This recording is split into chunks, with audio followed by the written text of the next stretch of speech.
So our favorite analogy is that you've been launching these rockets of desire, and they've been gathered in this cooperative vortex where all of the cooperative components have already been gathered. You are usually the only uncooperative component to your own desire, because you're looking for the facts of it. You're looking for the actuality of it. So you're not often a vibrational match to it. But nevertheless, it is yours. It's gathering on your behalf, and it's ready for you when you're ready. So sometimes you say, I'm afraid I will go to the dock and my ship will have already come in, or I'll get there too soon. I'll leave before it gets there. And we say, there's another and another and another and another and another, because the universe and law of attraction are always orchestrating yet another path of least resistance for you to close that gap between what you've identified that you want and the full realization of it, you see.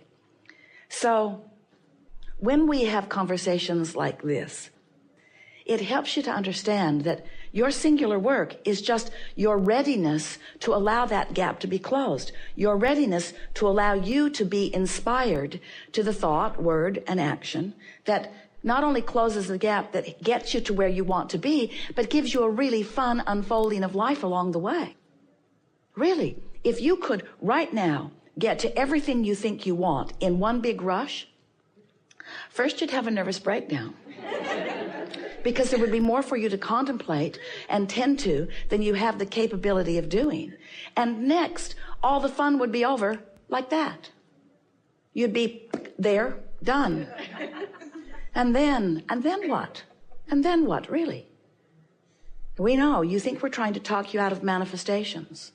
We're not. We're not trying to talk you out of the full realization of everything you want. But we're trying to talk you into fun on the way to them, because it's the fun on the way to them that is the majority of what you are always going to be about. You came into this life to be inspired to something that you have not yet realized, so that you could have the fun of following your guidance into the realization of it. And all of that is fun. Every bit of that is fun if you're not beating the drum of doubt and the drum of lack. It's really fun. Don't you love that fresh feeling of wanting something? Unless you've already wrestled it to the ground and killed it by saying, well, I want it, but I want it, but I want it, but I don't have it, and I want it, but I've never have it, and I want it, but I hardly know anybody that has it, and I want it, but I'm tired of wanting it and not having it, and I want it, but I don't think I'm going to get there anytime soon, and I want it, but it's really lonely without it, and I want it, but I can't afford it, and I want it, but I don't have the, but, and as you argue for your limitations, you hold yourself in chronic disallowance of it, and then you come to the wrong conclusion that this feeling that you have that feels uncomfortable is because you don't yet have the manifestation of it. And that's not why you feel disappointed. You feel disappointed. You feel the negative emotion because you are vibrationally out of resonance with it, you see.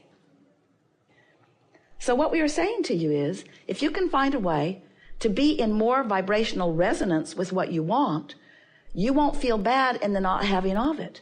And that scares you because you think, that's the trick you're playing on us, Abraham. You want us to find vibrational resonance with it so we don't feel bad about not having it, so that we will live happily in the absence of the things that we want. And we say, that can't be true. You can't live in the absence of the things you want if you're living happily ever after in the absence of the things that you want, because the happy factor means you're in resonance with the allowing of it, so it's on the way. And you got to be feeling good about it being on the way even before it gets there. Did you ever take a trip somewhere, get out on the highway? It's going to be a driving trip. There you are, 1,000 miles from where you intend to be. This is awful. This is just awful being way over here, away from where I want to be. You say to the airline flight attendant, sucks. I'm still in the airspace over my city. The flight attendant would say, it won't be long. Well, it'll be too long for me. I believe in instant manifestation. I don't want there to be any journey to anything. I just want it boom. Want it boom, want it boom. And we say, take all the fun out of life. If you could do that, don't worry, you can't. You cannot close that gap to nothing, because the fun is in the bringing yourself into vibrational resonance with what you want. And in the process, you're going to keep refining it and refining it and refining it and refining it so that we can happily announce to you, you're never going to get it done. And we want that to be a good thing to you, not a bad thing. I'm never going to get it done. Kill me now. I'm tired. And we say, you're only tired because you're in resistance. If you weren't in resistance, you wouldn't be tired. Well, now we've told you everything we know. And we think that you have been listening to us long enough that you're up to speed with what we just said, yes? You create your own reality. You're a vibrational being. You're emitting a signal all the time. Your signal equals your point of attraction. So we tell you about this vortex where the vibrational version of what you want and who you really are resides. But there's not just this vibrational version. There's this me standing in my physical body, real time, real space, reality version of me, right here, right now. See it, hear it, smell it, taste it, touch it version of me. And I'm standing here, and you can tell me all you want, Abraham, that what I really want and who I really am is over there in some nebulous mist. But I want that to come over here where I am. I don't want it to just be an idea. I want it to be something that I can experience with all that I am physically, and that others could even witness if they were looking in my direction. And we say, so now we're talking about you in your body, your right here, right now, point of attraction. And you want what's in your vortex to come to where you are, and we do too.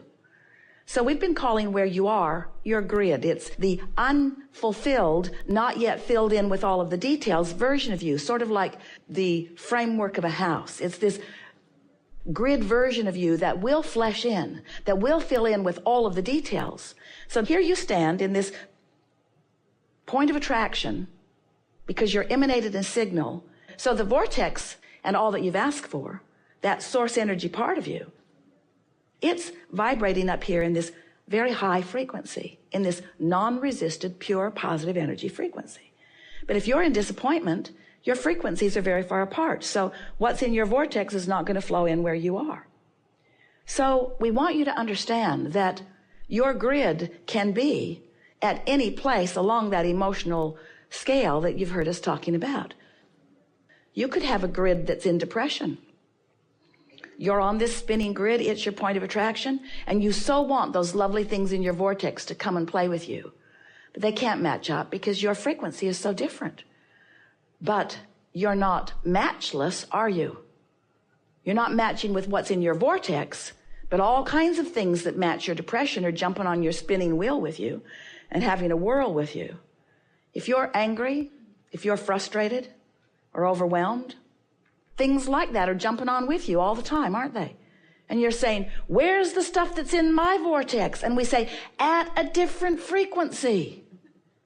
Well, it should come over here with me. It should come to where I am. If what I want would come to me, I would increase my vibration right away. If you'll give me what I want, I promise you I'll feel really good. And we say, you got to find a way of feeling really good, because you got to raise that disc, that vibrational disc, that grid disc, that point of attraction. It's somewhere. And if you want to know where it is, just pay attention to who's jumping on with you. Jerry used to say, Abraham was talking about righting the wrongs of the world. I think that there should be islands of incarceration. So the rapers all go to one island and do it to each other, and the murderers all go to one island to do it to each other, and the thieves go to one island and do it to each other. Seems like perfect justice. And we said, you already have those islands. Very upsetting to the group. How does the murdered get on the same island with the murderer? They've found the same vibrational frequency. Now we know that it feels like the victim and the victimizer are different frequencies. But if you've been fearing the victimizer, you've jumped on the disc where he lives. In other words, there's no exclusion in this universe that's based on attraction. And often, while you want something, what you want is different than the vibration that you're offering. And that's the point that we really want to make clearly. Your grid may not and often is not matching what's in your vortex. And that's why you can't be the realizer yet of what's in your vortex of creation, in the vortex where the source within you dwells, in the vortex where the whole of who you are is. Esther's been wondering for a while because she's been hearing us say, you create your own reality. And she knows about this vortex. She knows that all the good stuff is there and that the expanded, most leading edge version of that which she is resides in that vibrational place of non-physical energy. But she's been wondering, and so have you, well, then where does the stuff I don't want come from? And we say, anything that you find vibrational resonance with will come and join you in your grid and will flesh out. So we think if we were standing in your physical shoes, that we'd be paying more attention to our point of attraction. In fact, we would let it be the only thing that mattered. We wouldn't be thinking about what's in the vortex because we've already put it there. We wouldn't be worrying about putting more in there. You can't stop putting stuff in there. You can't stop expanding. But we would be giving our undivided attention to, what am I doing right now? What grid am I choosing right now? We began offering an analogy that came from an experience that Esther had on the property in Texas. They have a beautiful man-made waterfall that trickles down a stream into a larger pond at the bottom. And the water started becoming very cloudy for quite a long time. And different people came and threw different things in the water, and the fish kept surviving, but you still couldn't see them. And Esther said, we've got to do something about this stream. It's not the way I remember it. So now, different people are coming to help make the water clear. And it is decided that the pump is not working properly, so they replace the pump.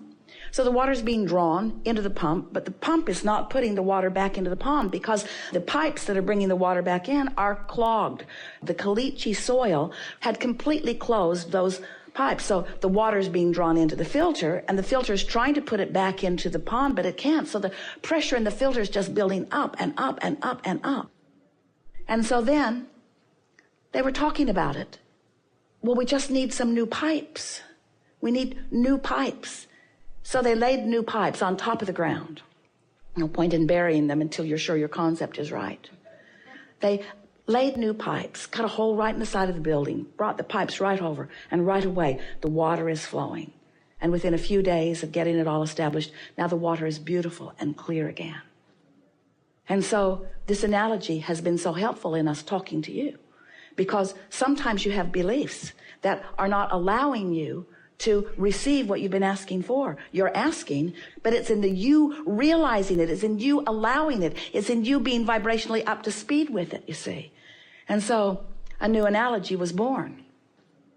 If your pipes are clogged, no big deal. Just lay some new pipes. Don't worry about what's going on. Don't worry about what your old beliefs are. Just think the new thoughts, you see. You don't have to figure out how you got to where you are. All you have to do is figure out where you are and where you want to be. You don't have to figure any of that out. All you have to figure out is, hey, pond's cloudy, don't want that. What can we do to help it be less cloudy and more clear? What can we do? But you see, you haven't let what you want be important enough to be the basis of the expanding universe. But, oh, we so want you to know that it is. And you're not just blocking it because you're not letting in because you haven't figured out. It's because you haven't felt important enough to be the basis for the expanding universe. But you're selfish enough to know what you want, but somebody's convinced you, oh, your selfishness is not a good thing. As if you could deny your perspective of self. As if you have any ability to see the universe through any other eyes than through your own eyes. We are appreciating this expansion that just took place.